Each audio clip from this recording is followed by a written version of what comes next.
พระองค์ทรงรู้แต่ไอสไต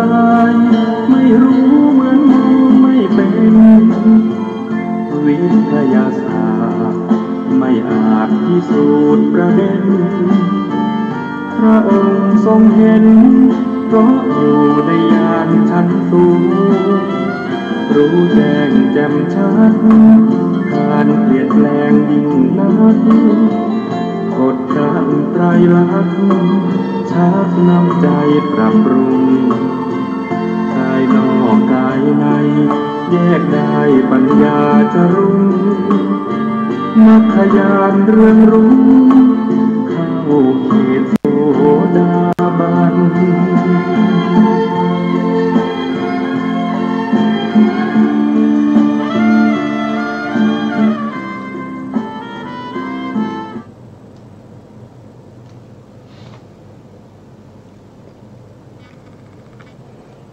พุทธังสรณังกัจฉามิธัมมังสรณังกัจฉามิสังฆังสรณังกัจฉามิกราบนมัสการพระมหาเถระพระสังฆาธิการพระเถรานุเถระสวัสดีท่านผู้ฟังและผู้ชมทุกท่านกลับมาพบกับรายการพระไตรปิฎกลอยฟ้าครั้งนี้เป็นครั้งที่89ในเรื่องของการสร้างบารมีของพระโพธิสัตว์เพื่อความเป็นพระพุทธเจ้าพอเราศึกษาในเรื่องของพระพุทธเจ้านะครับว่าพระพุทธก่อนที่พระพุทธเจ้าจะได้ตรัสรู้เป็นพระสัมมาสัมพุทธเจ้าเนี่ยท่านต้องสร้างบารมีอะไรบ้างนะครับตามที่เรารู้ก็คือตั้งบารมี10นะครับแล้วก็บารมี10นั้นก็มีความเข้มข้นในระดับที่ต่างกันแบ่งเป็น3ระดับก็คือบารมีทั่วๆไปเสียสละทรัพย์สินเงินทองทั้งหลายรักษาไว้ซึ่งบารมีระดับที่2ก็คืออุปบารมีก็คือยอมเสียสละอวัยวะในการที่จะรักษาไว้ซึ่งบารมีระดับที่3ก็คือยอมเสียสละชีวิตเพื่อรักษาบารมีต้องเป็นบารมีระดับทั้ง3นะครับในบารมี10เพราะฉะนั้นรวมกันก็จะได้บารมี30ทัศได้บารมี30ทัศซึ่งผู้ที่จะศึกษาแล้วก็ให้เกิดศรัทธาในตถาคตโพธิสัตถาคือศรัทธาในพระสัมมาสัมพุทธเจ้าผู้นั้นจะต้องรู้คุณของพระพุทธเจ้าคุณของพระพุทธเจ้าก็มีมากมายนะครับว่าโดยย่อที่สุดก็มี3ในมีอยู่3อย่างก็มี2ในถ้าขยายมากขึ้นมาอีกนิดหนึ่งก็จะเป็นพุทธคุณ9นะครับพุทธคุณ9เนี่ยเราก็ผู้ที่สวดมนต์นะครับสวดมนต์เนี่ยย่อมที่จะได้สวดในบทของพุทธคุณไม่ว่าจะเป็นธรรมวัดเช้าวัดเย็นนะครับหรือว่าในบทสวดมนต์ต่างๆอื่นๆก็มีการกล่าวถึงเรื่องของพุทธคุณอยู่แล้วนะพุทธคุณ9ก็คือได้แก่1ก็คืออรหังนะครับอรหังก็คือได้แก่ผู้ไกลจากกิเลสนะครับเป็นผู้ไกลจากกิเลส2ก็คือสัมมาสัมพุทโธเป็นผู้ตรัสรู้ชอบได้โดยพระองค์เอง3วิชาจรณะสัมปันโนเป็นผู้มีวิชาและจรณะ4ก็คือสัมมาสัมพุทโธวิชาจรณะสัมปันโนสุขโตเนี่ย4ก็คือสุขโตก็คือเสด็จไปแล้วด้วยดี5ก็คือได้แก่โลกาวิทู ก็คือรู้แจ้งโลกทั้งหลายไม่ว่าจะเป็นสัตวโลกสังขารโลกอากาศโลกนะครับแล้วก็7ก็คือปุริสธรรมสารถิก็คือสามารถฝึกบุคคลที่สมควรฝึกได้อย่างไม่มีใครยิ่งกว่านั้นก็คือฝึกบุคคลที่มีศรัทธาในพระรัตนตรัยมีบุญที่สะสมไว้ในอดีตเป็นพุทธวินัยพระองค์ก็จะฝึกแล้วก็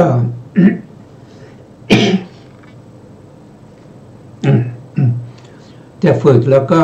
สั่งสอนให้บุคคลคนนั้นเปลี่ยนสภาพของความเป็นปุถุชนผู้มีกิเลสหนาเท่าแผ่นดินให้กลายเป็นพระอริยบุคคลอย่างน้อยก็ได้เป็นโสดาบันอันนี้ก็คือความสามารถในการที่จะฝึกบุคคลที่สมควรฝึกไม่ใช่ฝึกได้ทุกคนนะครับบางคนก็ไม่สมควรที่จะเอามาฝึกเพราะเป็นคนว่ายากสอนยากเป็นผู้ไม่มีศรัทธาเป็นผู้ที่เกียจค้านเป็นผู้ที่ดีแต่ปากนะครับมีมายาสาไถนะครับพวกนี้เป็นคนที่ไม่สมควรฝึกพระองค์ก็จะไม่ฝึกนะครับแต่พระองค์จะฝึกบุคคลที่สมควรฝึกแล้วฝึกให้บุคคลคนนั้นได้เป็นพระอริยบุคคลซึ่งไม่มีใครทำได้นะครับไม่มีใครเลยที่จะฝึกบุคคลที่เป็นปุถุชนให้เป็นพระอริยะถึงแม้ว่าเขาจะมีบุญบารมีพร้อมที่จะได้ตรัสรู้แล้วแต่ถ้าบุคคลฝึกนั้นไม่ใช่เป็นพระอรหันตสัมมาสัมพุทธเจ้าย่อมฝึกไม่ได้ฝึกไม่ได้ไม่สามารถสอนให้เปลี่ยนสภาพของความเป็นปุถุชนมาเป็นพระอริยะได้เพราะฉะนั้นพระองค์จึงได้ชื่อว่าเป็นผู้ที่ฝึกบุคคลที่สมควรฝึกได้อย่างไม่มีใครยิ่งกว่าสัทธาเทวมนุษย์สานังเป็นข้อต่อไปนะครับก็คือพระองค์เป็นครูของเทวดาและมนุษย์ทั้งหลายเป็นครูของเทวดาและมนุษย์ทั้งหลายอันนี้ก็เป็นข้อที่7ในพุทธคุณพอแม้กระทั่งเทวดานะครับแม้กระทั่งเจ้าแห่งเทวดาท้าวสักกะยังมาบูชาพระพุทธเจ้านะครับแล้วก็พรหมที่อยู่ในสุทธาวาสภูมินะครับซึ่งเป็นยอดของพระอริยะในความเป็นพรหมทั้งหลายท่านเหล่านั้นก็บูชาพระสัมมาสัมพุทธเจ้านะครับอันนี้ก็จะเป็นครูของเทวดาและมนุษย์ทั้งหลายแล้วข้อที่8ก็คือพุทโธพุทโธก็คือได้แก่เป็นผู้รู้ผู้ตื่นผู้เบิกบานรู้อะไรนะครับก็มีญาณปัญญาที่รู้ยิ่งกว่าบุคคลอื่นนะครับยิ่งกว่าบุคคลอื่นยังไงก็คือท่านมีอาสาธานาญาณ6นะครับซึ่งเป็นปัญญาญาณที่ไม่สาธารณะแก่บุคคลอื่นแม้กระทั่งพระปัจเจกพุทธเจ้ายังไม่มีนะครับอาสาธานาญาณ6นะครับก็มีหนึ่งก็คืออินทริยปโลปริยติญาณมีญาณอย่างรู้ในความแก่อ่อนของเวนยสัตว์ทั้งหลาย2ก็คืออาสยานุสยญาณรู้อัธยาศัยรู้จริตของเวนยสัตว์เหล่านั้น3ก็คือมียมกะปาฏิหาริย์ญาณมีญาณอย่างรู้ในเรื่องของยมกะมีทั้งยมกะที่เป็นการแสดงฤทธิ์เป็นปาฏิหาริย์ยมกะแล้วก็ยังมียมกะที่แสดงธรรมเป็นคู่ๆนะครับแสดงธรรมเป็นคู่ๆเนี่ยโดยมากเราจะไม่ค่อยได้ยินกันนะแต่มีการศึกษาอยู่ในพระอภิธรรม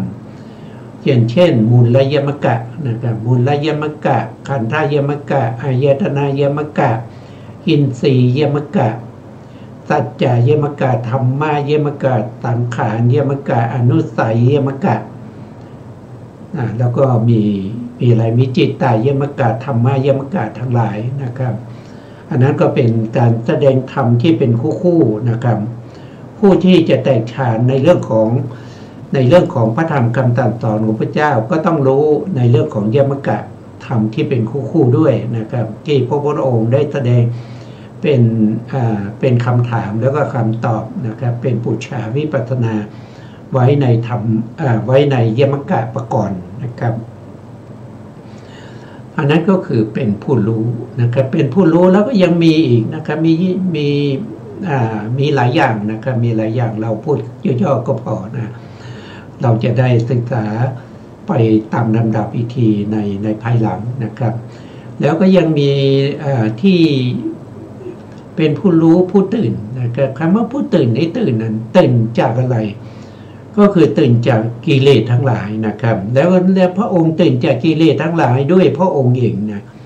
แล้วก็ยังปลูกสัตว์อื่นหรือปลูกเวนยสัตว์ทั้งหลายให้ตื่นจากกิเลสได้ด้วยนะเป็นผู้รู้ผู้ตื่นผู้เบิกบานนะครับก็มีเบิกบานยังไงก็เบิกบานอยู่ในอริยมรรคอริยผลพระนิพพานหรือว่าเบิกบานอยู่ในโพธิปัจจยธรรม37ประการมีสติปัฏฐาน4สัมมาปัฏฐาน4อิทธิบาท4อินทรีย์5พละ5โพชฌงค์7หรือว่าตื่นนะครับอยู่ในสมาบัติ8อภิญญา6นะอภิญญา6ปฏิสัมภิทา4ทั้งหลายเหล่านี้พวกนี้เป็นญาณของพระสัมมาสัมพุทธเจ้านะครับและ9ก็คือได้แก่ภักวานะภักวาก็คือหมายถึงเป็นผู้ที่จำเริญจำแนกแจกแจงพระธรรมให้เหมาะสมกับเวนยสัตว์นะครับว่าคนนี้ที่จะเหมาะสมในการที่จะได้ฟังธรรมบทไหนเพื่อให้เขาได้ตรัสรู้เป็นพระอริยบุคคลโดยสะดวกไม่ยุ่งยากไม่ลำบากให้เขาฟังธรรมนะครับฟัง1คาถา2คาถาหรือว่าหลายคาถาเขาจะได้ตรัสรู้ไม่ต้องลำบากที่จะต้องไปนั่งสมาธินะครับไปเดินจงกรมให้เท้าแตกถ้ามีบุญบารมีพระองค์ทรงรู้พระองค์แสดงธรรมให้ฟังบุคคลนั้นก็สามารถตรัสรู้ธรรมได้พระองค์จัดสรรธรรมะที่เหมาะสมกับความเป็นปุถุชนของแต่ละบุคคล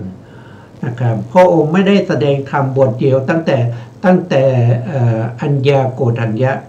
ไปจนถึงสุภัททะนะซึ่งเป็นปัจฉิมสาวกนะครับเป็นสาวกคนสุดท้ายของพระเจ้าไม่ได้แสดงธรรมบทเดียวธรรมที่พระองค์แสดงมีมากมายมีถึง 84,000 พระธรรมขันธ์แต่จริงๆมีมากกว่านั้นนะแต่84,000 พระธรรมขันธ์ที่ยกขึ้นสู่พระไตรปิฎกนั้นเป็นส่วนหนึ่งนะครับบางส่วนที่ไม่ได้ยกขึ้นสู่พระไตรปิฎกก็ยังมีนะครับก็ยังมีเพราะฉะนั้นพระพุทธองค์จึงได้ชื่อว่าเป็นสัมมาสัมพุทโธนะครับเป็นผู้รู้ผู้ตื่นผู้เบิกบานนะครับภักขวาเป็นผู้จำเริญจำแนกแจกแจงพระธรรมสั่งสอนเวนยสัตว์ทั้งหลายนะครับเราก็ศึกษาไปทำไมก็ศึกษาเพื่อที่เราจะได้เกิดศรัทธาในพระพุทธเจ้าที่เขาเรียกว่าเป็นตถาคตโพธิศรัทธาเมื่อเราศึกษามีความศรัทธาแล้วยังไงเราก็จะมีการน้อมจิตนะครับไปในพระธรรมคำสั่งสอนของพระเจ้าเพราะเรามีศรัทธาในพระเจ้าเพราะฉะนั้นเราก็ศรัทธาในพระธรรมคำสั่งสอนของพระเจ้านะครับแล้วก็ตลอดจนถึงศรัทธาในพระอริยสงฆ์สาวกของพระเจ้าเพราะผู้ที่เป็นพยานในการที่ได้ตรัสรู้เป็นพระอริยบุคคลนะครับไม่ใช่ว่าตรัสรู้แต่เพียงผู้เดียวสั่งสอนใครก็ไม่ตรัสรู้อย่างนั้นก็ไม่ได้เป็นพระสัมมาสัมพุทธเจ้าแล้วนะครับคุณของพระเจ้าโดยไม่มากเกินไปแล้วก็ไม่น้อยเกินไปนั่นก็คือได้แก่พุทธคุณ9นะครับอยู่ในบทสวดมนต์ต่างๆอยู่ในพระไตรปิฎกหลายๆเล่มนะครับก็มีกล่าวไว้นะครับ เราก็ศึกษาคุณของพระเจ้าไปเพื่อให้เราเกิดมีศรัทธานะครับเกิดมีศรัทธาในพระตถาคตที่เรียกว่าเป็นตถาคตโพธิศรัทธาข้อที่1อรหังมีความหมายถึง8ประการด้วยกันโทษทีมีความหมายถึง11ประการด้วยกันนะครับความหมาย11ประการนะครับที่เป็นที่นำมาจากอัตถกถานะครับก็5ประการนะครับที่นำมาจากฎีกาอีก6ประการรวมเป็น11ประการเราได้ศึกษาไปแล้วนะครับอย่างเช่นอรหังข้อที่1มีความหมายว่าเป็นผู้ไกลจากกิเลสพร้อมด้วยวาสนานะครับไกลจากกิเลสเราก็ทราบกันดีนะครับทีนี้วาสนาเนี่ยบางท่านยังไม่เข้าใจนะครับคำว่าวาสนาเนี่ยมันมีความหมายหลายอย่างนะครับคำว่าวาสนาที่เป็นบุญเป็นกุศลนะครับที่ทำให้บุคคลคนนั้นโชคดีนะครับมีบุญมีกุศลอย่างนี้เราเรียกว่าเป็นวาสนาก็ได้แต่มันยังมีวาสนาอีกส่วนหนึ่งนะวาสนาอีกส่วนหนึ่งนั่นก็คือได้แก่วาสนาที่กิเลสทั้งหลายอย่างลง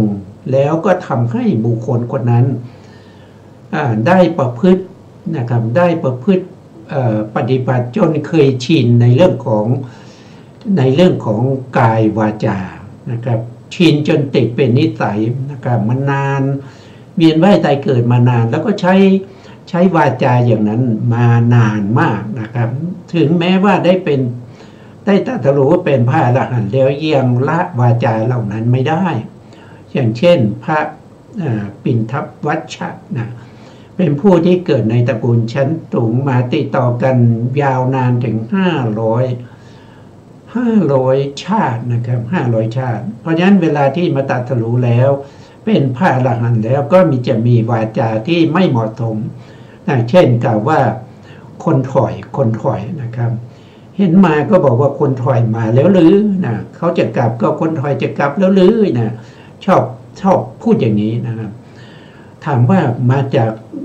การพูดอย่างนี้มาจากไหนนะการพูดอย่างนี้มาจากมหากิริยานะ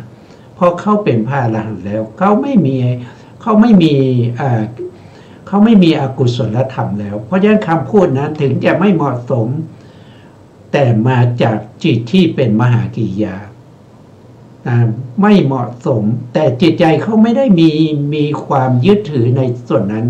เพราะท่านเป็นพระอรหันต์แล้วแต่ที่ท่านยังติดนิสัยอย่างนั้นมานี้เพราะความเคยชิน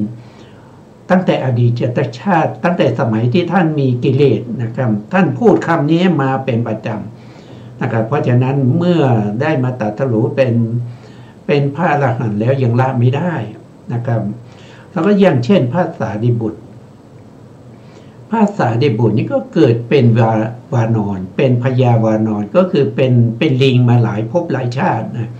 ติดต่อกันมาเนี่ยเพราะฉะนั้นพระสารีบุตรก็มีวาสนาอยู่อย่างหนึ่งนั่นก็คือการกระโดดนะการกระโดดคล้ายๆลิงนะถ้าเห็นร่องน้ำนะท่านก็จะกระโดด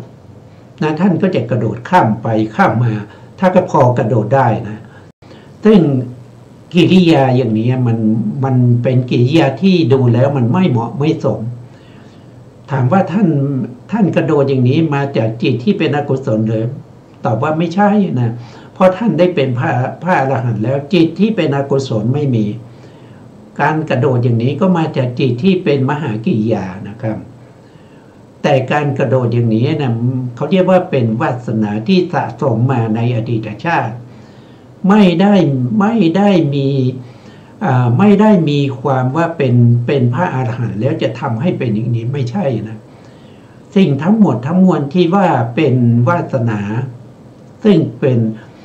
ป็นกิเลสที่อย่างลงแล้วก็ประพฤติปฏิบัติอย่างนั้นมายาวนานจนชินนะเมื่อกำจัดกิเลสทั้งหลายได้แล้วการประพฤติด้วยกายวาจานั้นก็ยังติดนิสัยอยู่อย่างนี้เราเรียกว่าเป็นวาสนาที่กำจัดไม่ได้นะยกเว้นคนเดียวนะที่กำจัดได้นั่นคือพระอรหันต์สัมมาสัมพุทธเจ้านะครับมีแต่พระอรหันตสัมมาสัมพุทธเจ้าเท่านั้นที่จะละวาสนาตัวนี้ได้นั่นก็คือ เป็นผู้ไกลจากกิเลสพร้อมด้วยวาสนานะครับเราก็ศึกษากันไปแล้วนะครับวันนี้เราก็จะขึ้นในพุทธคุณข้อที่2นะครับในเรื่องของ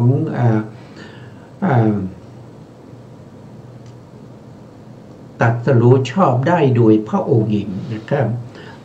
แล้วว่ายังไงนะครับก็คือได้แก่สัมมาสัมพุทโธสัมมาสัมพุทโธตรัสรู้ชอบได้โดยพระองค์เองนะครับเป็นผู้ตรัสรู้ชอบด้วยพระองค์เองคือทรงตรัสรู้อริยสัจสี่ได้ด้วยพระองค์เองไม่ได้แก่อริยสัจสี่ก็คือได้แก่ทุกข์สมุทัยนิโรธแล้วก็มรรคตรัสรู้เองโดยชอบเนี่ยไม่ใช่ว่าชอบตรัสรู้อะไรก็ตรัสรู้อันนั้นไม่ใช่นะครับคือตรัสรู้ชอบเนี่ยมันเป็นส่วนหนึ่งแล้วก็ตรัสรู้ได้อย่างถูกต้องไม่ผิดพลาดแล้วก็เองเนี่ยก็คือหมายถึงว่าไม่มีครูบาอาจารย์มาสอนในเรื่องของอริยสัจสี่นะครับไม่มีครูบาอาจารย์มาสอนในเรื่องของอริยสัจสี่แก่พระโพธิสัตว์เพื่อการตรัสรู้เป็นพระพุทธเจ้านี่ไม่มีอันนี้หมายถึงชาติสุดท้ายนะหมายถึงภพชาติสุดท้ายแต่ถ้าเราไปดูในอดีตชาติที่ยังบำเพ็ญบารมีเป็นพระโพธิสัตว์อยู่นั้นได้รับการสั่งสอนนะครับได้รับการสั่งสอนได้รับการอบรมได้รับการขัดเกลามาจากพระพุทธเจ้าองค์ก่อนๆนะครับองค์ก่อนๆที่ผ่านไปที่นับไม่ถ้วนนะขึ้นอยู่กับพระโพธิสัตว์เป็นแต่ละประเภทเป็นยังไงนะอย่างพระโพธิสัตว์ของเราเนี่ยเป็นประเภทที่เป็นปัญญาธิกะนะปัญญาธิกะก็จะพบพระพุทธเจ้า512,028 พระองค์นะครับพระพุทธเจ้าเหล่านั้นก็จะแนะนำสั่งสอนอบรมขัดเกลาบ่มนิสัยบ่งอัธยาศัยนะครับแก่พระโพธิสัตว์พระโพธิสัตว์ก็จดจำนะครับแล้วก็ศึกษามันขยันในการอบรมฝึกฝนทำตนให้เหมาะสมกับความเป็นพระโพธิสัตว์นะครับก็มาอย่างนี้นะครับก็มาอย่างนี้ไม่ใช่ว่าพระพุทธเจ้าไม่เคยศึกษามาเลยอยู่ๆก็มาตรัสรู้โดยไม่มีเหตุไม่มีผลไม่ใช่นะครับไม่ใช่ถ้าเราไปดูแล้วประวัติของท่านเนี่ยทุกข์ยากลำบากนะครับต้องเสียสละทรัพย์สินเงินทองประเทศสลาดประเทศเอกราชต้องเสียสละลูกภรรยาต้องเสียสละอวัยวะเสียสละเลือดเสียสละดวงตาเสียสละศีรษะนะครับตลอดจนถึงต้องสละชีวิตนะครับเพื่อแลกมาซึ่งบารมีทั้งหลายแลกมาซึ่งวิชาของความเป็นพระพุทธเจ้าทั้งหลายไม่ใช่ง่ายๆไม่ใช่ง่ายๆอันนี้ก็แสดงถึงว่าพระองค์เป็นผู้ที่มีจิตใจกล้าแข็งเป็นบุคคลที่มีความอุตสาหะนะครับมีการไม่เปลี่ยนใจในการที่ได้สมาทานพุทธกาลกะก่อนหน้านั้นก็ได้สมาทานอภินิหารบุญทั้ง8ประการเมื่อได้อภินิหารบุญทั้ง8ประการได้รับพุทธพยากรแล้วก็สมาทานพุทธกาลกธรรมธรรมที่ทำให้เป็นพระพุทธเจ้าก็คือบารมี30ทัศนะมหาบริจาคทั้ง8อธิษฐานนัตธรรมทั้ง4นะครับเพื่อให้ได้มาซึ่งโลกธาตุจริยะก็คือประพฤติปฏิบัติเพื่อประโยชน์และความสุขแก่โลกทั้งหลายโลกในที่นี้หมายถึงสัตวโลกนะครับสัตวโลกอันที่2ก็คือยาตะจริยาก็คือได้แก่บำเพ็ญบารมีเพื่อความเป็นพระพุทธเจ้าเพื่อประโยชน์และความสุขแก่หมู่ญาติทั้งหลาย3ก็คือเพื่อให้ได้มาซึ่งยาตะให้ได้มาซึ่งยาตถะจริยะโลกทัศจริยะพุทธทัศจริยะอันที่3ก็คือพุทธทัศจริยะก็คือสะสมบารมีมาเพื่อความตรัสรู้เป็นพระสัมมาสัมพุทธเจ้าได้ด้วยพระองค์เองในภพสุดท้ายไม่มีครูบาอาจารย์ตรัสรู้อย่างถูกต้องชัดเจนไม่ผิดไม่พลาด นะครับแล้วก็ตรัสรู้ชอบไม่มีใครที่จะมาคัดค้านไม่มีใครที่จะสามารถจะมาโต้แย้งได้เลยนะถึงได้เป็นสัมมาสัมพุทธเจ้าในเรื่องของการตรัสรู้อริยสัจสี่นะครับในก็มีด้วยกันสองในนะครับมีด้วยกันสองในก็เจอในอภิธรรมมัทธสังคหะนะครับที่พระอนุโลธาจารย์ท่านได้รจนารวบรวมมาจากที่ต่างๆในพระไตรปิฎกนะครับท่านก็รวบรวมไว้ว่าอริยสัจสี่ด้วยพระองค์เองนั้นตรัสรู้อะไรนะครับหนึ่งก็คือท่านบอกว่าตรัสรู้ในเรื่องของขันธ์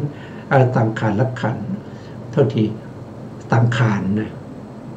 สังขารก็ได้แก่นามและรูปนะนามและรูปนะครับนามได้แก่อะไรนามก็คือได้แก่จิตนะจิตที่เกิดดับอยู่ใน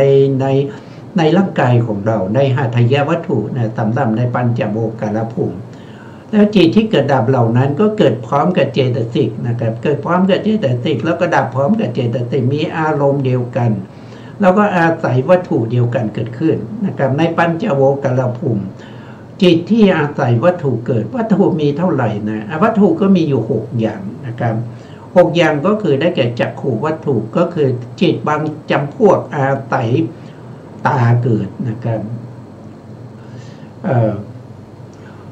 โสตวัตถุจิตบางพวกก็อาศัยประสาทหูเกิดนะครับคานาวัตถุจิตบางพวกก็อาศัยประสาทจมูกเกิดนะครับชิวหาวัตถุจิตบางพวกก็อาศัยประสาทลิ้นเกิดนะแล้วก็กายวัตถุจิตบางพวกก็อาศัยกายนะครับประสาทกายเกิดนะครับหมายถึงถ้าพูดถึงจิตก็ต้องเข้าใจด้วยนะครับว่าเจตสิกมาแล้วนะเพราะว่าจิตและเจตสิกนี่เขาเกิดร่วมกันพูดถึงจิตก็ต้องเข้าใจว่าเจตสิกมีอยู่แล้วในจิตนะไม่ใช่ว่าจะมีจิตลอยๆนะครับนะ6ก็คือหทัยวัตถุนะหทัยวัตถุเป็นที่อาศัยของจิตบางจำพวกนะครับนะก็จิตเจตสิกก็อาศัยวัตถุรูปเกิดนะเพราะฉะนั้นรูปนะครับรูปที่ท่านจำได้มาตรงนี้ก็คือนิพพานรูป18นะนิพพานรูป18ก็คือรูปที่มีสภาวะลักษณะของตัวเองปรากฏชัดเจนนะเหมาะสมที่จะเจริญกำหนดรู้ลักษณะของสภาวะนั้นนะสภาวะธรรมเหล่านั้นนะครับบางคนเนี่ยถามว่าโลกมันมี28นี่ทำไมตรงนี้มีแค่18นะครับก็ท่านจำแนกเป็นนิพพานรูปแล้วก็อนิพพานรูปนะครับรูปนิพพานรูปคือรูปที่มีสภาวะลักษณะเป็นของตัวเองนะครับไม่ต้องไปอาศัยรูปอื่นนะครับไม่ต้องไปอาศัยรูปอื่นแล้วถึงจะแสดงสภาวะของตนได้นะครับส่วนอีก10รูปนั้นนะครับเขาเรียกว่าเป็นอนิพพานรูปหมายถึงว่ารูปนั้นจะไม่แสดงสภาวะของตัวเองได้นะครับถ้าไม่มีรูปอื่นที่ตัวเองอาศัยตัวเองนั้นมีสภาวะรูปเหมือนกันแต่สภาวะรูปนั้นจะไม่ปรากฏนะครับต้องอาศัยนิพพานรูปนะครับเป็นเหตุนะครับเป็นสมุฏฐานให้นิพพานรูปนั้นสามารถแสดงสภาวะออกมาได้อันนี้ก็คือข้อที่1ที่พระพุทธองค์ตรัสรู้ในเรื่องของสังขารนะครับสังขารก็คือได้แก่จิต89ว่าโดยพิสดารก็121เจตสิกที่ประกอบ52แล้วนิพพานรูป18นี่คือข้อที่1นะครับส่วนข้อต่อมานะครับเขาเรียกว่าเป็นวิการรูปวิการรูปคืออะไรวิการรูปนะก็คือได้แก่วิการรูป5วิการรูป5ก็คือได้แก่กายวิญญัตกายวิญญัตก็คือการกระทำทางกายหมายความว่ายังไงหมายความว่าการแสดงกิริยาอาการทางกายนะครับ อาการกิริยาที่แสดงออกนะครับเขาเรียกว่าเป็นกายวิญญัตแต่กายวิญญัตไม่ได้เป็นแขนเป็นขานะครับไม่ได้เป็นรูปไม่ได้เป็นรูปที่เป็นนิพพานรูปพูดงั้นนะครับแต่กายวิญญาณในเขาอาศัยนิพพานรูปนะอาศัยนิพพานรูปถึงจะแสดงอาการของตัวเองออกมาได้ก็คือมันแฝงอยู่ในนิพพานรูปนั้นแหละเวลาเรายกมือนะครับยกมือขึ้นเนี่ยมันมีนิพพานมันมีนิพพานรูปด้วยนะครับแล้วก็มันมีกายวิญญัตด้วยนะมันประกอบกันมานะครับกายวิญญัตก็เป็นตัวที่สื่อให้บุคคลอื่นได้รู้ว่ายังไงนะครับรู้ว่ายกแขนอย่างเงี้ยหรือว่ารู้ว่ากวักมือนะครับหรือรู้ว่ายักคิ้วเลียวตาหรืออาการกิริยานะครับที่แสดงออกมาไอตัวที่เป็นอาการกิริยาที่แสดงออกมาเรียกว่าเป็นกายวิญญัตแล้วข้อที่สองในวิการละรูป5ก็คือได้แก่วจีวิญญัตวจีวิญญัตก็คือเป็นความหมายที่แฝงอยู่ในวาจานะครับก็คือการกล่าววาจาที่มีความหมายแฝงอยู่ที่บุคคลอื่นสามารถจะรู้ได้ว่าความต้องการของบุคคลที่กำลังกล่าวคืออะไรนะรู้ความหมายนะที่เขาว่านะครับก็ความหมายทั้งหลายเหล่านั้นก็คือวจีวิญญัตนั่นเองและต่อมาก็คือได้แก่ละหุตานะละหุตาก็คือความเบาของนิพพานรูปถ้าไม่มีนิพพานรูปละหุตาเกิดไม่ได้นะครับเกิดไม่ได้นะเพราะมีนิพพานรูปนั่นแหละนะครับจึงมีละหุตาเพราะละหุตาคือความเบาของนิพพานรูปนะครับอย่างเช่นคนที่ยังมีชีวิตอยู่เขาจะมีละหุตาใช่ไหมเวลาเราไปอุ้มหรือไปยกเนี่ยมันก็จะไม่หนักนะมันก็จะไม่หนักมันมีละหุตาลูกด้วยแต่ถ้าบุคคลคนนั้นตายแล้วเป็นศพเนี่ยเวลาเราไปยกไปหามนะครับไปยกไปหามศพเนี่ยมันจะหนักกว่าคนที่ยังไม่ตายเพราะศพนั้นไม่มีละหุตาต่อมาอันที่4นะครับก็คือได้แก่มุทุตามุทุตาก็คือความนุ่มนวลความอ่อนนะความอ่อนแก่ควรแก่การงานก็คือหมายถึงว่ามันดูแล้วมันไม่ขัดตานะครับมันยังไงล่ะลูกมันเกิดขึ้นมันจะลักษณะว่ามันไม่แข็งกระด้างนะมันไม่แข็งกระด้างนะครับอย่างที่เราเห็นคนที่เขาฟ้อนลำนะคนที่ฟ้อนลำไทยอย่างนี้นะครับมันอ่อนช้อยนะมันอ่อนช้อยนะอันนี้เป็นรูปที่มันอ่อนนะครับเป็นรูปที่อ่อนควรแก่การงานอันที่5ก็คือกรรมัญญตาก็คือความควรแก่การงานนะควรแก่การงานก็คือทำกิจการงานมันไม่ขัดหูขัดตามันดูแล้วมันขจับกระเฉงมันหมายถึงคนทำงานแบบคนเป็นงานนะดูแล้วก็จะรู้นะครับคนที่ทำงานไม่เป็นก็อย่างหนึ่งคนที่เขาคล่องในการทำงานก็อย่างหนึ่งนะครับอันนี้ก็เป็นกรรมัญญตาแต่กรรมัญญตาไม่ได้มีโดยเฉพาะต้องอาศัยนิพพานรูปนะจะเกิดร่วมกันนิพพานรูปอันนี้ก็คือวิการรูป5ที่พระพุทธองค์ตรัสรู้นะครับต่อไปข้อที่3ก็คือลักขณารูป4ลักขณารูป4ก็คือได้แก่อะไรก็คืออุปจัยรูปนะครับรูปัสสะอุปจัยก็อุปจัยยะนะครับก็คือการเกิดขึ้นของ ของรูปหมายถึงการเกิดขึ้นครั้งแรกนะครับครั้งแรกที่เกิดขึ้นนะครับ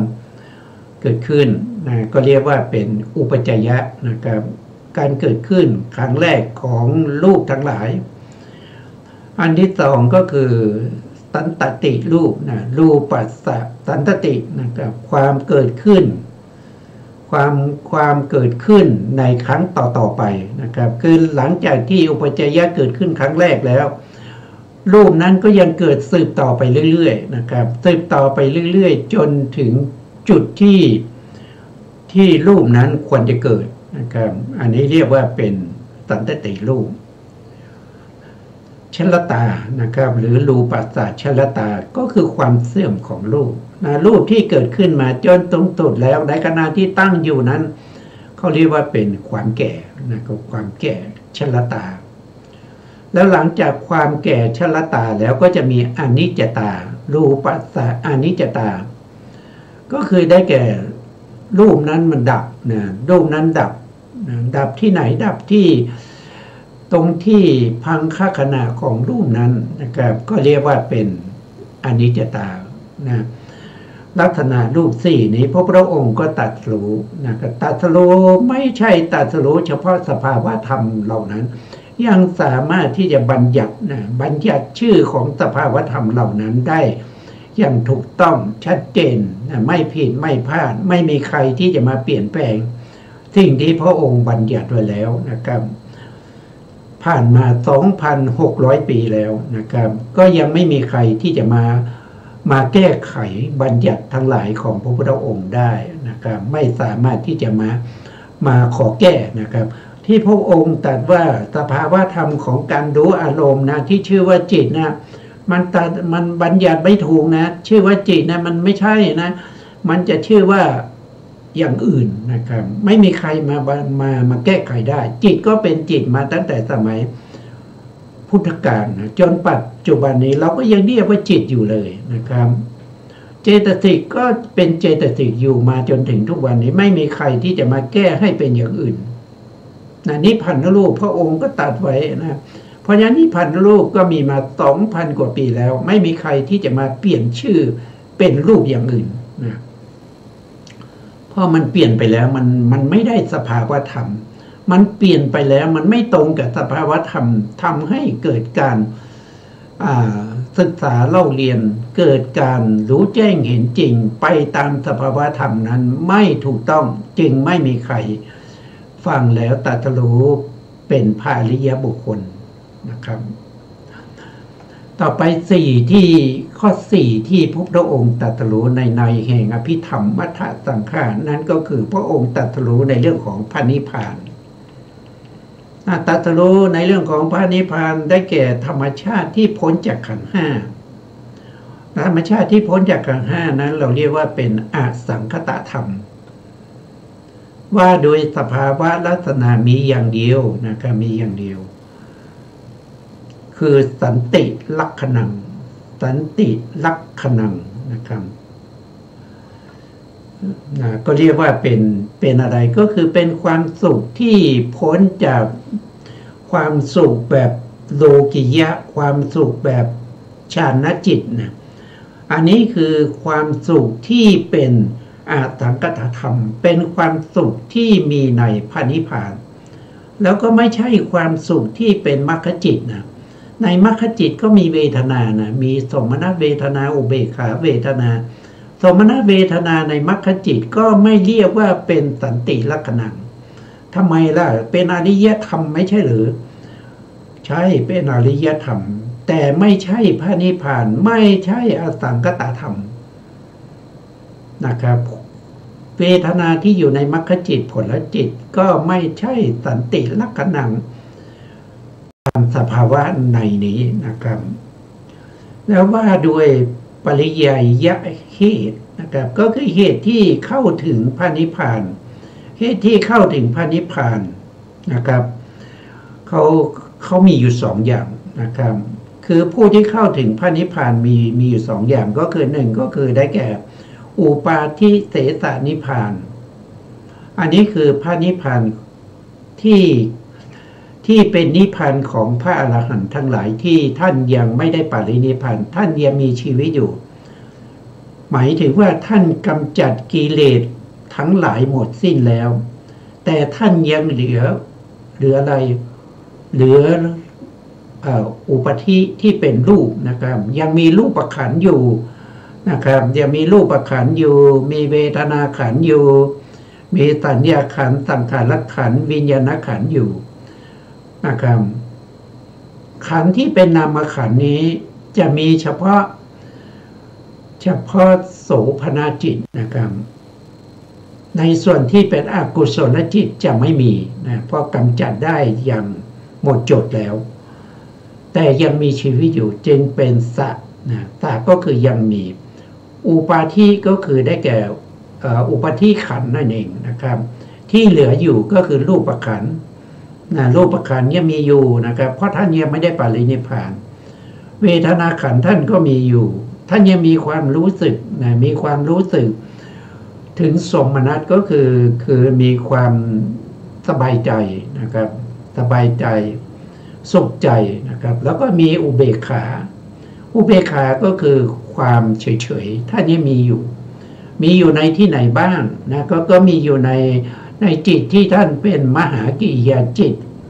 เวลาที่ท่านเข้าพละสมาบัติก็มีในผลจิตเวลาที่ท่านเห็นนะครับก็มีในจิตที่เป็นจักขูวิญญาณนะครับจักขูวิญญาณมีทั้งที่เป็นมีอุเบกขานะเขาเป็นอุเบกขาแล้วก็มีในสันติรณะนะสันติรณะที่เป็นสมนัตก็มีอุเบกขาก็มีนะครับอันนี้ก็เรียกว่าเป็นตะอุทิปาทิเสสนิพพานเป็นนิพพานของบุคคลที่เป็นพระอรหันต์แล้วแต่ยังมีชีวิตอยู่และอนุปาทิเสสนิพพานอันนี้คือได้แก่พระอรหันต์ที่ปรินิพพานไปแล้วก็คือกิเลสก็ถูกกำจัดไปหมดแล้วปรินิพพานแล้วนะแล้วก็ขันธ์ทั้งหลายก็ปรินิพพานแล้วนะอนุปาทิเสสนิพพานก็คือท่านปรินิพพานเข้าสู่อะไรเข้าสู่นิพพานไปแล้วเพราะฉะนั้นรูปขันธ์ก็ไม่มีนะครับเวทนาขันธ์สัญญาขันธ์สังขารขันธ์วิญญาณขันธ์ของท่านไม่มีแล้วดับไปหมดแล้วดับไปพร้อมกับอะไรพร้อมกับจุติจิตของพระอรหันต์นั่นแหละนะครับอันนี้ก็เป็นลักษณะเหตุสองอย่างนะครับถ้าว่าโดยอาการเข้าถึงนะว่าโดยอาการเข้าถึงก็จะมีอยู่3อย่างนะครับเมื่อกี้เป็นปริยายะเหตุนะครับอันนี้เป็นอาการที่เข้าถึงนะครับก็มี3อย่างก็คือได้แก่สุญญตานิพพานนะสุญญตานิพพานนะสุญญตานิพพานสุญญตานิพพานนะท่านบอกว่าอานันตานุปัสสนาอนัตตานุปัสสนานะครับโทษทีอนัตตานุปัสสนาคือปัญญาแก่กล้าก็คือหมายถึงว่าบุคคลที่จะได้เป็นพระอริยบุคคลจนถึงเป็นพระอรหันต์เนี่ยบุคคลคนนี้เขาเจริญวิปัสสนานะแต่เขาเนี่ยมีอัธยาศัยในการเห็นแจ้งในเรื่องของอนัตตานุปัสสนามีอัธยาศัยนะครับมีจริตนะครับถูกกับอนัตตานุปัสสนาเพราะฉะนั้นท่านจะเข้าสู่พระนิพพานหรือเข้าสู่การกำจัดกิเลสในความเป็นพระอรหันต์ท่านก็จะเจริญอนัตตานุปัสสนาคือท่านมีปัญญาแก่กล้านะครับมีปัญญามากกว่าศรัทธามีปัญญามากกว่าสมาธินะครับเรียกว่าเป็นปัญญาแก่กล้านะครับเวลาที่ท่านเข้าถึงตัวนี้ก็จะเรียกว่าเป็นก็เรียกว่าเป็นสุญญตานิพพานสุญญตานิพพานนะครับนะพวกพ่อเจริญด้วยอนัตตานุปัสสนาจนเข้าถึงอรหันตมรรคอรหันตผลส่วนบุคคลหนึ่งนะบุคคลคนนี้นะครับ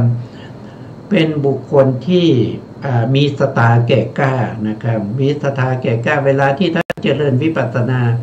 ท่านก็เห็นความไม่เที่ยงชัดเจนเห็นความไม่เที่ยงชัดเจนเป็นอนิจจานุปัสสนา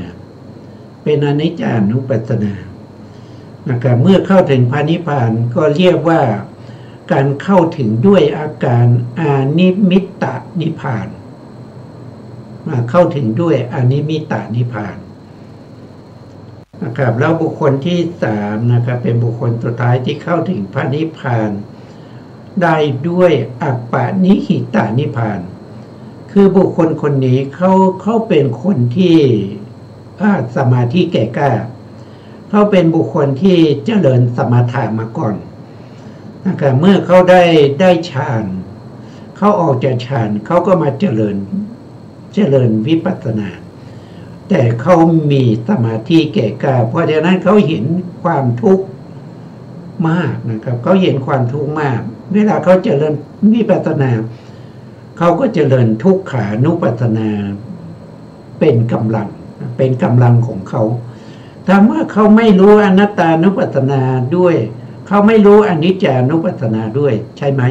เขาตอบว่าไม่ใช่นะครับเขารู้นะเขารู้แต่ว่าเขาเนี่ยมีอัธยาศัยเขาชอบนะเขาอัธยาศัยเขาชอบในเรื่องของทุกขานุปัสสนาเพราะฉะนั้นเวลาที่เข้าถึงพระนิพพานเนี่ยเขาต้องเข้าด้วยทุกขานุปัสสนาเพราะเขามีอัธยาศัยเขาชำนาญในเรื่องของทุกขานุปัสสนานะครับก็เป็นอย่างนี้เมื่อกี้ไม่ได้พูดถึงว่า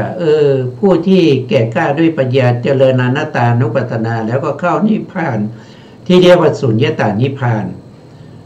บุคคลคนนี้เขารู้แต่เรื่องของอนัตตานุปัสสนาใช่ไหมแต่ว่าไม่ใช่นะเขารู้หมดนะเขารู้ทั้งอนิจจานุปัสสนาเขารู้ทั้งทุกขานุปัสสนาแต่เขามีอัธยาศัยแล้วก็เขามีความชำนาญในเรื่องของอนัตตานุปัสสนาเขาก็เจริญอนัตตานุปัสสนาเข้าพระนิพพานก็เรียกว่าเป็นสุญญตานิพพานนะครับเช่นเดียวกันกับบุคคลที่เจริญอนิจจานุปัสสนาที่มีศรัทธาแก่กล้านะครับเขาก็รู้นะรู้อนัตตารู้อนัตตานุปัสสนารู้ทุกขานุปัสสนาแต่เขามีอัธยาศัยนะครับความชำนาญแล้วก็ชอบใจในเรื่องของอนิจจานุปัสสนาเขาจึงเจริญอนิจจานุปัสสนาจนเข้าถึงพระนิพพานได้เรียกว่าเป็นอนิมิตตนิพพานนะก็จะเป็นอย่างนี้นะครับอันนี้คือความตรัสรู้ของพระพุทธเจ้าในข้อที่4นะครับรู้ชัดเจนนะทุกสิ่งทุกอย่างทุกมุมนะครับแล้วรู้ทุกข้อทุกอักษรนะครับไม่ใช่รู้เฉพาะอย่างเดียวนะไม่ใช่รู้เฉพาะในเรื่องของสุญญตานิพพานไม่ใช่นะครับรู้ทุกอย่างนะครับที่เกี่ยวกับนิพพานไม่ว่าจะเป็นลักษณะสภาวะนะครับไม่ว่าจะเป็นเรื่องของปริยายะเหตุของนิพพานหรือว่าจะเป็นเรื่องของอาการเข้าถึงพระนิพพานพระพุทธองค์รู้หมดนะรู้หมดทุกสิ่งทุกอย่างนะถ้าพระพุทธองค์ต้องการรู้นะครับบางสิ่งบางอย่างนี้พระพุทธองค์ไม่ได้มนสิการสิ่งเหล่านั้นก็ไม่ปรากฏแก่พระพุทธองค์สิ่งเหล่านั้นจะปรากฏแก่พระพุทธองค์เมื่อพระพุทธองค์มีมนสิการไปในสิ่งเหล่านั้นนะครับไม่ใช่รู้ทุกสิ่งทุกอย่างตลอดเวลาแต่รู้เมื่อต้องการรู้แล้วถูกต้องชัดเจนไม่ผิดไม่พลาดนะครับเหมือนมะขามป้อมอยู่บนฝ่ามือจะรู้ทุกซอกทุกมุมทุกส่วนนะครับในเรื่องของนิพพานในเรื่องของสังขารธรรมในเรื่องของลักขณะรูป4ในเรื่องของวิการรูปนะครับรู้หมดนะไม่มีอะไรที่จะไม่รู้นะถ้าต้องการรู้นะเราก็รู้อย่างถูกต้องนะไม่ใช่รู้แบบผิดๆนะส่วนข้อที่5นะครับพระองค์ทรงตรัสรู้ในเรื่องของบัญญัตินะในเรื่องของบัญญัตินะว่าตรงนี้ก็มีอยู่2อย่างนะครับก็คือมีตถาบัญญัติก็คือเสียงนะเสียงที่เปล่งออกมานะครับเสียงต่างๆนะครับรู้ชื่อต่างๆรู้ภาษาต่างๆนะครับ รู้บัญญัติสามารถบัญญัติในสภาวะธรรมทั้งหลายได้นะบัญญัติเวทนาสัญญาสังขารวิญญาณบัญญัติชื่อได้หมดนะครับไม่มีใครที่จะมาคัดค้านมาปฏิวัติมาแก้ไขนะไม่มีนะอันที่สองก็คือพระองค์ทรงตรัสรู้ในเรื่องของอัฏฐบัญญัติอัฏฐบัญญัติก็คือได้แก่เนื้อหาเรื่องราวนะครับความเป็นไปเป็นมาของสภาวธรรมทั้งหลายนะครับหรือความเหมาะสมในเรื่องของคำอธิบายเกี่ยวกับเนื้อหาเรื่องราวเหล่านั้นนะ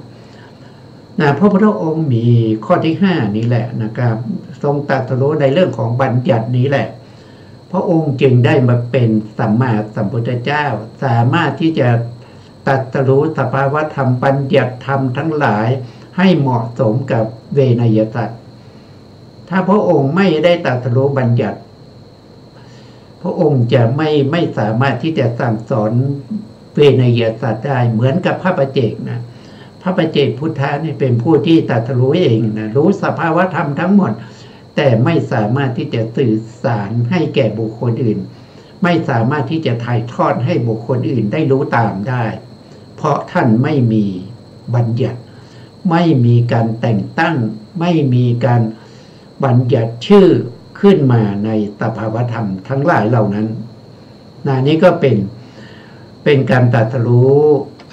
อริยสัจสี่ของพระสัมมาสัมพุทธเจ้าในเรื่องของมาในอภิธรรมมัทธสังฆะบางท่านก็ยังว่างงอยู่ว่าอริยตัสรู้อริยสัจสี่เนี่ยมันตรงไหนนะครับฟังมาแล้วยังไม่เห็นเลยอะไรคืออริยสัจสี่ นะครับก็คืออย่างเช่นข้อที่1เนี่ยนะครับอย่างเช่นข้อที่1สังขารเนี่ยก็คือได้แก่จิต89จิต89เนี่ยมันมีอะไรล่ะมันมีทุกขสัจอยู่ในนี้นะครับมีทุกขสัจอยู่ในนี้แล้วมันก็มีมรรคสัจอยู่ในนี้นะครับเจตสิก52เจตสิก52เนี่ยมันมีสมุทัยอยู่ในนี้นะมันมีสมุทัยมันมีมรรคนะครับอยู่ในนี้นะมันมีมรรคอยู่ในนี้แล้วมันก็ยังมีทุกขสัจอยู่ในนี้ด้วยนะครับมันเมื่อรวมกันก็ได้เท่าไหร่ก็รวมกันก็ได้มรรคได้มรรค3นะครับได้มรรค3ตรงนี้ได้มรรค3ก็คือได้ทุกขสัจนะได้ทุกขสัจนะครับแล้วก็ได้สมุทัยนะครับแล้วก็ได้มรรคสัจนะสมุทัยสัจมรรคสัจนะส่วนรูปที่เป็นนิพพานรูปเนี่ยเขาเป็นอะไรเขาเป็นทุกขสัจอย่างเดียวนะเขาไม่ได้เป็นสมุทัยสัจเขาไม่ได้เป็นมรรคสัจอันนี้ได้อย่างเดียวนะครับได้ทุกขสัจอย่างเดียวถ้าวิการละนะวิการละก็คือได้แก่ก็คือกายวิญญาณนี่ก็ได้แก่รูปนะครับวจีวิญญาณก็ได้แก่รูปนะครับแล้วหูตา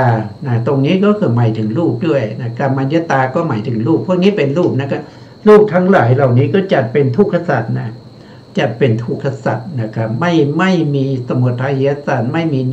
นิโรธสัจแล้วก็ไม่มีมรรคสัจมรรคสัจจะมีข้อที่1นะครับข้อที่1มีมรรคสัจมีสมุทัยสัจแล้วก็มีทุกขสัจนะข้อที่1นี่เป็นอริยสัจได้ถึง3นะได้ถึง3ข้อที่2ก็ได้1นะเป็นทุกขสัจข้อที่4นะข้อที่4ก็ได้1นะครับเป็นทุกขสัจนะข้อนี้เป็นทุกขสัจนะครับขอโทษทีข้อที่3นะลักขณารูปนะมีอยู่4นะครับอันนี้เป็นทุกขสัจนะเพราะเป็นรูปไม่ใช่สมุทัยสัจไม่ใช่นิโรธสัจแล้วก็ไม่ใช่มรรคสัจนะส่วนข้อที่4นะข้อที่4นี่เป็นนิโรธสัจนะคือพระนิพพานเป็นนิโรธสัจนะก็ครบนะก็ครบอริยสัจ4นะครับส่วนบัญญัติล่ะบัญญัติเป็นสิ่งที่สมมุติไม่มีสภาวะของตัวเองนะครับเป็นสิ่งที่สมมุติขึ้นมาบัญญัติขึ้นมาเพราะฉะนั้นก็เป็นสัจจะวิมุตติคือพ้นจากสัจจะทั้ง4นะครับเอาไว้แค่นี้นะครับวันนี้เวลาหมดแล้วนะครับ เวลาหมดก็ต้องคืนเวลาให้ทางสถานีต่อไปนะครับซึ่งการศึกษาพระอภิธรรมเป็นอะไรเป็นแก่นนะเป็นแก่นของพระธรรมคำตรัสสอนของพระเจ้าผู้ที่ไม่รู้อภิธรรมนะครับก็ไม่รู้สภาวะนะอภิธรรมเป็นปัญญานะครับถ้าว่างๆก็ศึกษาอภิธรรมนะสุดท้ายนี้นะครับก็ขอกราบขอบพระคุณพระครูสมุทรวิสุวัฒน์บัวละกิจโจผู้อำนวยการสถานีวิทยุเพื่อการศึกษาพระพุทธศาสนาและวัฒนธรรม FM 104.5 เมกะเฮิรตซ์วัดไฟหินจังหวัดเชียงใหม่และขอกราบขอบพระคุณพระครูปริยัติยานุศาสตร์ขอบคุณท่านผู้ฟังและผู้ชมทุกท่านนะครับที่ให้ติดตามในรายการพระไตรปิฎกลอยฟ้าพบกันใหม่ในครั้งต่อไปครับวันนี้ลาไปก่อนครับสวัสดีครับ